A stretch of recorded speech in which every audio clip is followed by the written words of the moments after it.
Morada de Dios presenta.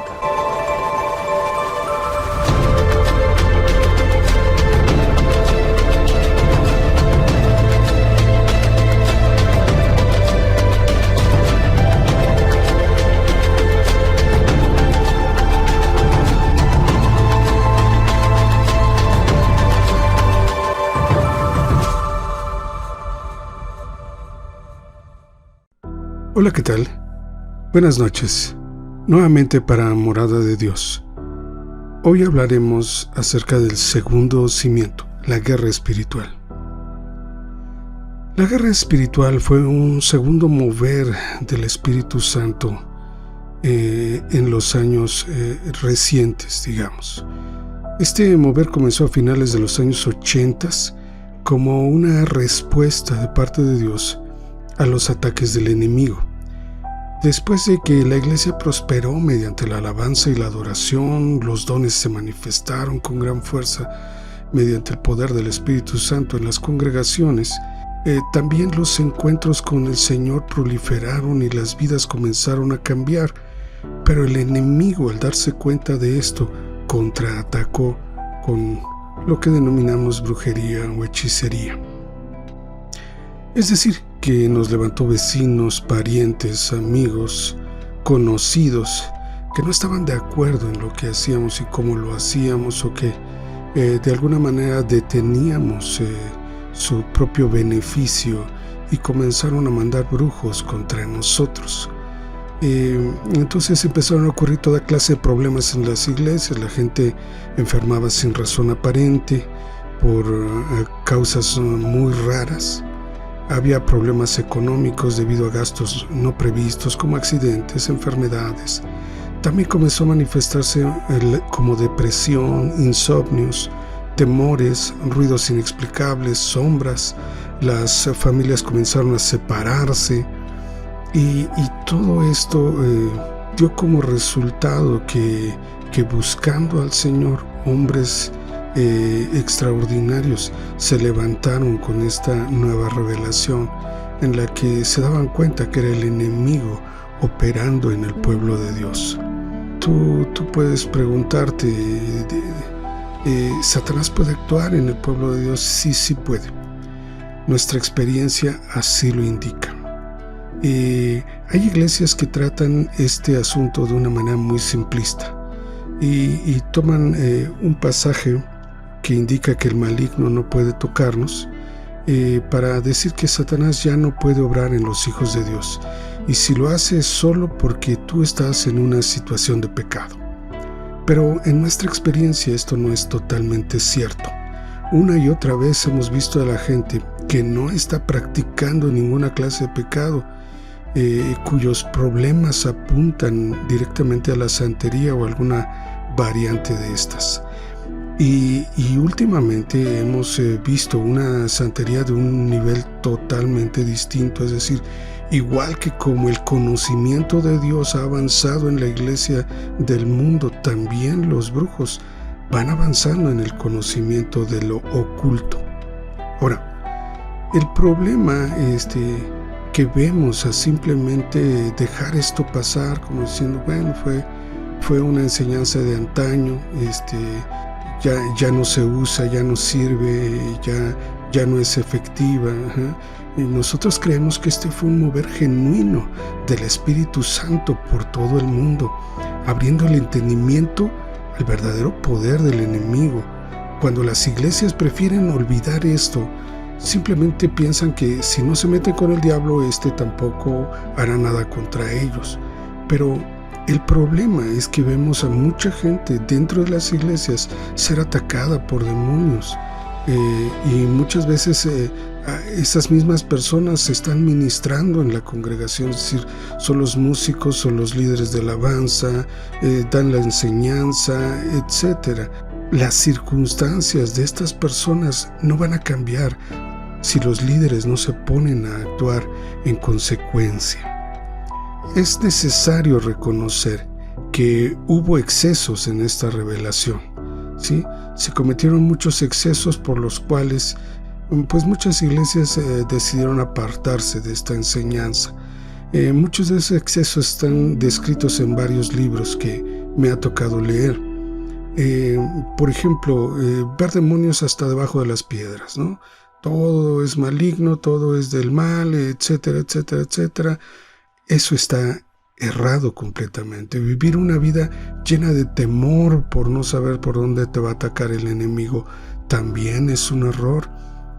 Y también me parece, opinión personal, que todo lo relacionado con la guerra estratégica estaba errado.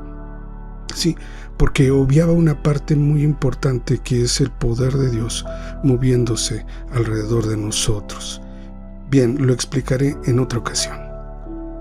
Lo que me parece más peligroso de los excesos de esta revelación es no seguir avanzando en la revelación que Dios siguió dando a lo largo del tiempo. Sí, las iglesias se quedaron en esta revelación, pensaron que ya no había más aparte de ello, y hasta aún hoy las encuentras buscando y rebuscando detalles en esta revelación que ya rayan en lo absurdo. Es necesario llevar una práctica sana de estas enseñanzas, ¿bien? El mejor ejemplo lo encontramos en la Escritura. Voy a leerles Mateo 8:16. Y cuando llegó la noche, trajeron a él muchos endemoniados, y con la palabra echó fuera a los demonios, y sanó a todos los enfermos.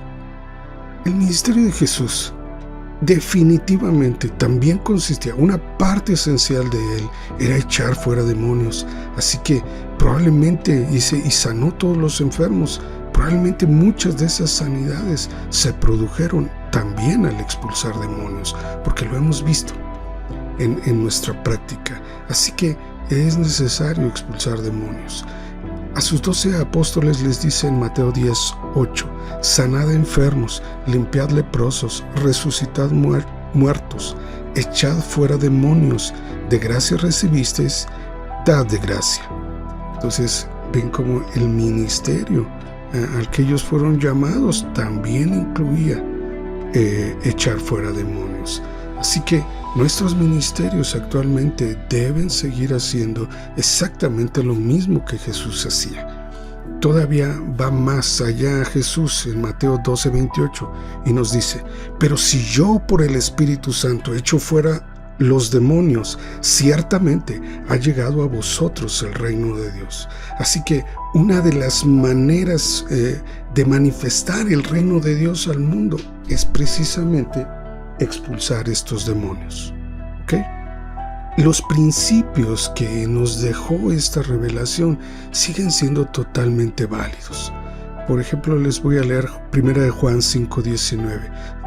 Esta es la traducción Palabra de Dios para Todos. Sabemos que somos de Dios, aunque el mundo entero esté controlado por el maligno. Es decir, nosotros estamos en una situación especial, pero todavía el mundo sigue controlado bajo el poder del enemigo. Cristo ha restaurado el dominio de todas las cosas, pero aquellos que no han aceptado a Cristo, que no han tenido un encuentro con Él, siguen bajo la influencia del enemigo. El sacrificio de Cristo y su resurrección nos proveyeron de todo lo que necesitábamos para obtener victoria sobre Satanás y sobre sus ángeles. Esto lo sabemos por Colosenses 2:14-15. Otro principio es que hay poderes que no podemos ver, pero que tienen un efecto real sobre nuestro cuerpo, trabajo, familia, camino, etc. Sobre todo lo que hacemos. Esto lo obtenemos de Ezequiel 13:18 y verso 21. Quiero que lo leas posteriormente. Pero entendemos una cosa: mediante el poder de Jesucristo podemos deshacer todas las obras del enemigo. Esto está en 1 Juan 3:8. La demonización en las personas es una realidad y tarde o temprano también deberemos enfrentarlos como iglesias. Sabemos que Dios ya ha vencido en esta guerra que nosotros ni siquiera comenzamos. Simplemente cuando nacimos estábamos envueltos en ella. Y esto sigue siendo totalmente vigente.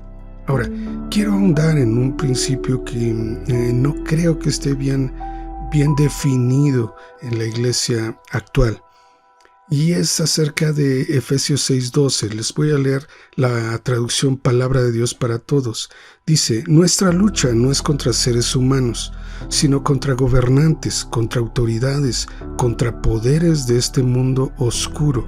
Y luego dirá: y contra fuerzas espirituales malignas del cielo.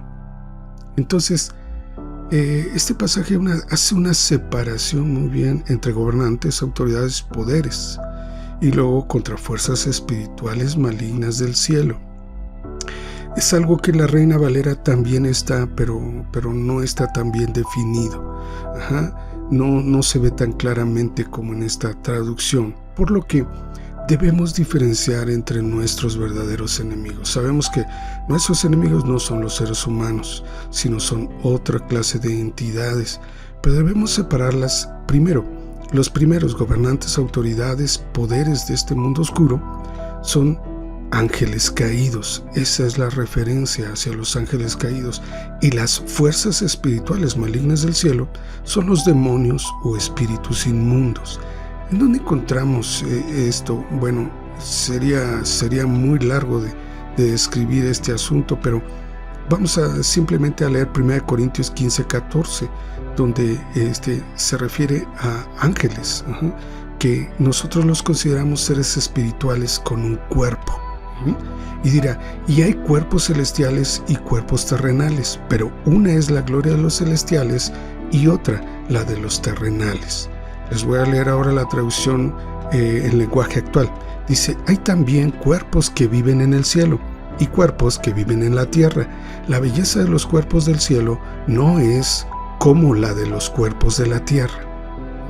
Separando dos tipos de cuerpos. Entonces, un ángel caído es un ser espiritual, pero que posee un cuerpo propio. No tiene necesidad de andar buscando uno. En cambio, los demonios, o también denominados espíritus inmundos en la palabra de Dios, son seres espirituales sin cuerpo.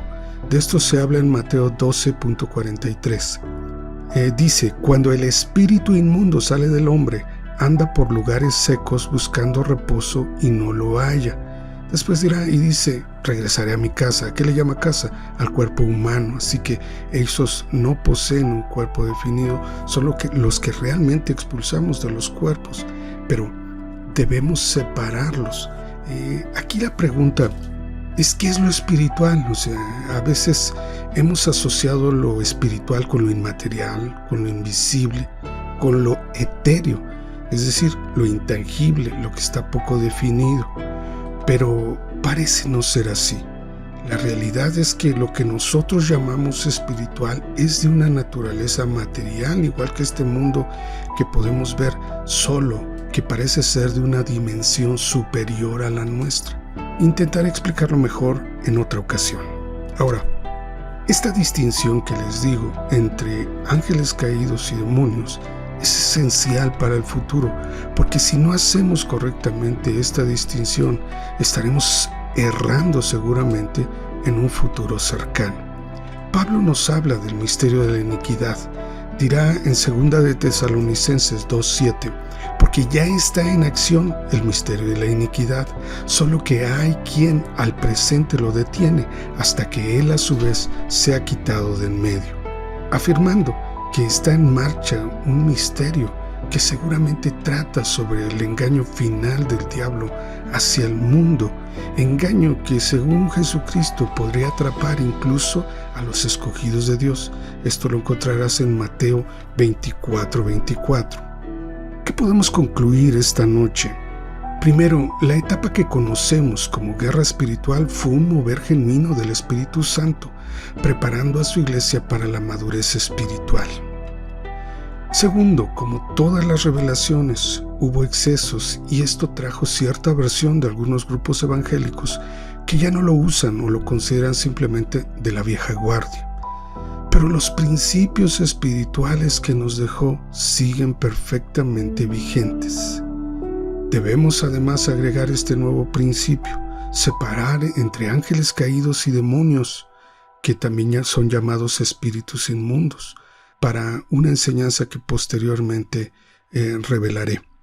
Ahora, Tristemente no podemos quedarnos en esta revelación. Si tu iglesia se ha quedado, tienes que avanzar. Debemos avanzar. Dios siguió hablando a lo largo de los años y no podemos quedarnos simplemente en esta gran revelación, porque de lo contrario no estaremos listos para el regreso del Señor Jesucristo. Oremos. Padre, abre el entendimiento de aquellas personas que me escuchan, Padre. Abre el entendimiento, abre su corazón, rompe las ataduras, las ligaduras, Señor, y todo velo mágico que opere en contra de sus vidas. Despedaza, Señor, la influencia y el dominio de Satanás sobre ellos y sobre sus hogares y sobre sus familias, Señor, y sobre sus trabajos y sobre sus cuerpos. Quebranta toda enfermedad, Señor, que los esté agobiando, y todo dolor, échalo fuera, Señor, en este momento, en el nombre de Jesús. Dales el conocimiento para defenderse y defender correctamente su casa y sus iglesias. En el nombre de Jesús. Amén.